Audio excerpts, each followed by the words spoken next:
पुंडलिका वरदे श्री ज्ञानदेव पंढरीनाथ महाराज की जय. वारी, पंढरीची वारी. हे विश्वची माझे घर असं म्हणणाऱ्या ज्ञानेश्वर माऊलींचं तत्वज्ञान म्हणजे वारीचा आत्मा. तुकोबांनी म्हटलंय, आषाढी कार्तिकाचा सोहळा, चला जाऊ पाहू डोळा. वारी म्हणजे या विशालतेचा अनुभव. पंढरीची वारी करावी असं वाटणे हेच मराठीपण आहे. मराठी मनाची हीच नेमकी व यथार्थ ओळख आहे. माणसाचं आयुष्य हे एक वारी आहे आणि त्या वारीत विठ्ठलाचं नाव घेऊन चालणं हीच खरी साधना आहे. वारी आपल्याला आपल्या मुळांशी जोडते, मातीशी, संतांच्या शिकवणीशी जोडते. ही वारी संतांची, वारकऱ्यांची आहे. पण आजच्या काळात ती तरुणांची, कामात गडलेल्या माणसांचीही आहे. वारीचं खरं सौंदर्य त्याच्या साधेपणात आहे. शेकडो किलोमीटरचा प्रवास, पायात चप्पल नाही, फक्त हृदयात विश्वास आहे की माझा पांडुरंग माझी वाट पाहतोय. पुण्याच्या गर्द रस्त्यांमधून, शहराच्या कोलाहलातून जेव्हा भक्तांची पावलं माऊली माऊली म्हणत निघतात, तेव्हा वाटा केवळ रस्ते राहत नाहीत, त्या होतात भक्तीची दिंडी.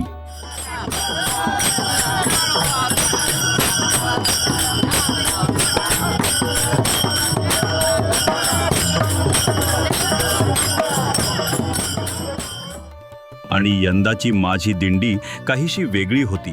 ती म्हणजे ये आय दिंडी. तुम्ही म्हणाल, ये आय दिंडी पालखीमध्ये? ये आय म्हणजे आर्टिफिशियल इंटेलिजन्स ना? नाही, ही ये आय म्हणजे आध्यात्मिक इंटेलिजन्स. जिथं बुद्धीपेक्षा श्रद्धा चालते, जिथं डेटा नाही तर दिंडीतली भक्ती हृदयात भरते, जिथं मशीन नव्हे तर माणूस चालतो विठ्ठलासाठी भक्तीच्या वाटेवर. ही दिंडी आहे तंत्रज्ञानातून भक्तीकडे, म्हणजेच आधुनिक पावलांनी चाललेली प्राचीन परंपरा. वारीचं आकर्षण लहानपणी खूप असायचे. मातीशी, विठ्ठलाशी असणारी नाळ खूप लवकर जुळते. पण जसजसं मोठं होत जातो तसतसं आपलं आयुष्य ऑफिस, करिअर, काम, कुटुंब या शेड्यूलमध्ये गुरफटत जातं. कोणी IT मध्ये, कोणी डॉक्टर, कोणी इंजिनियर तर कोणी बँकेत. सर्वांच्या डोळ्यात विठोबाची ओढ होती, पण वेळेचं आणि जबाबदाऱ्यांचं ओझं जड होत गेलं. वारी मनात होती पण पावलांपर्यंत पोचत नव्हती.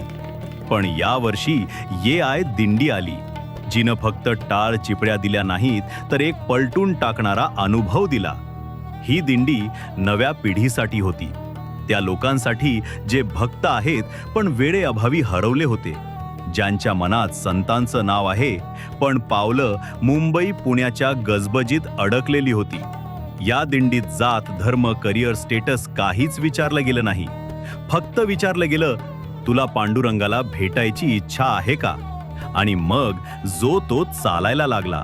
ही वारी फक्त एक वारी नव्हे, ती होती एका हरवलेल्या पिढीची परतीची वाट, जिथं टाळांची थाप आणि विठ्ठलाचं नाव तंत्रज्ञानाच्या दुनियेलाही भक्तीच्या घाटात घेऊन गेलं.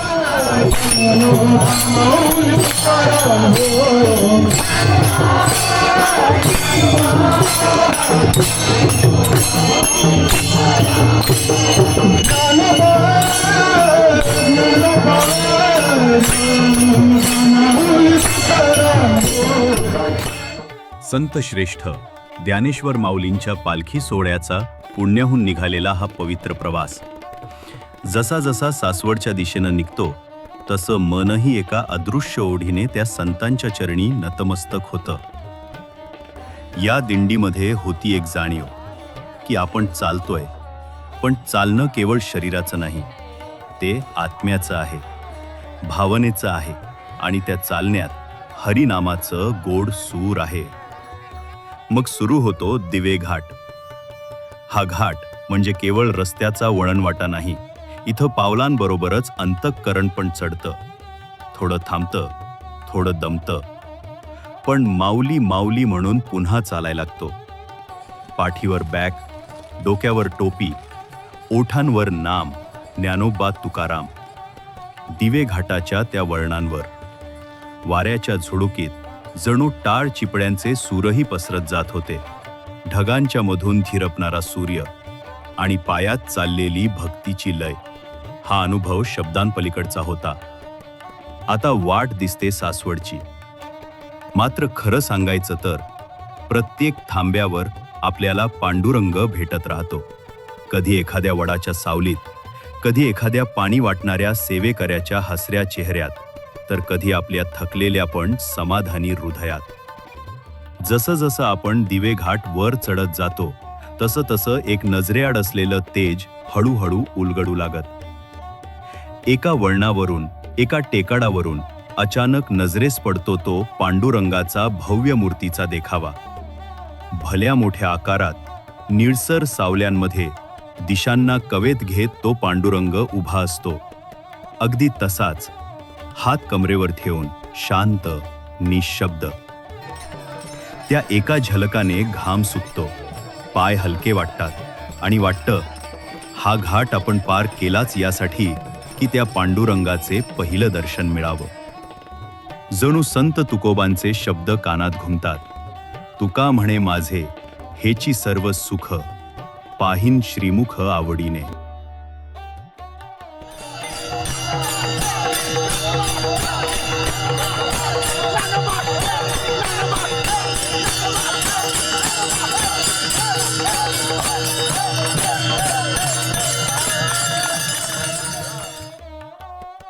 जगण्याच्या या रहाट पाळण्यात आईबाप बसवत असले तर मग हा रहाट पाळणा फिरवतो तरी कोण, या प्रश्नाचं उत्तर तुम्हाला वारीत मिळते.